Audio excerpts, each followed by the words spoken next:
जब इस ऋषि ने एक अप्सरा के साथ 907 साल तक बनाया अपना संबंध।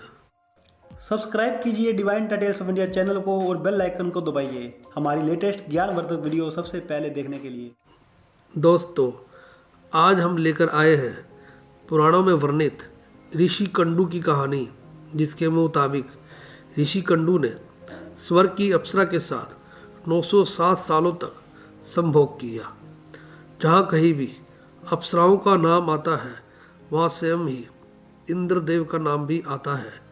ये बात वेद पुराणों में भी वर्णित है कि इंद्रदेव स्वर्ग के देवता थे और अपने काम निकालने के लिए छल कपट से भी बाज नहीं आते थे। एक बार ऐसा ही हुआ जब ऋषियों में श्रेष्ठ ऋषि कंडू गोमती नदी के किनारे घोर तपस्या कर रहे थे। इस डर से कि कहीं तपस्या के वरदान में ऋषि कंडू स्वर्ग ना मांग ले, तब उनकी घोर तपस्या से दुखी होकर इंद्र ने अत्यंत सुंदर अप्सरा ब्रह्मलोचा को चुना और उसे ऋषि कंडू की तपस्या भंग करने के लिए भेजा। ब्रह्मलोचा बहुत ही खूबसूरत थी और उसके तीखे न्याय नक्श के आगे ऋषि कंडू की एक भी न चली और वो ब्रह्मलोचा के सम्मोहन में डोल गए।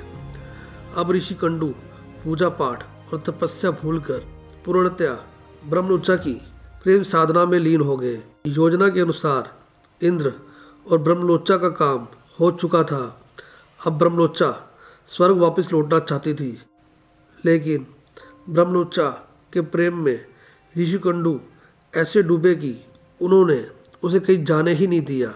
ब्रह्मलोचा अब किसी भी तरह स्वर्ग वापस लौटना चाहती थी, लेकिन वो कंडू के श्राप से भी डरती थी, इसलिए चाहकर भी वो ऐसा नहीं कर सकती थी।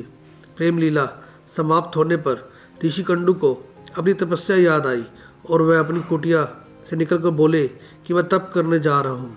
तब ब्रह्मलोचा बोली, इतना समय हो गया, अब तुम्हें तपस्या सूझी है। ऋषि कंडू बोले, तुम सुबह ही आई हो और मुझे तपस्या और साधना के बारे में बता रही हो।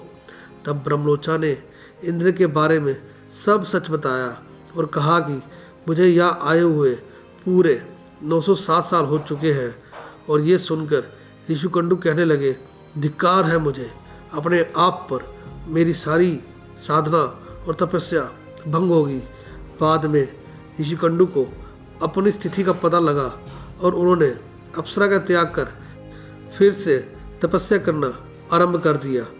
तो दोस्तों, फिर मिलते हैं नई वीडियो के साथ। तब तक के लिए जय श्री राम।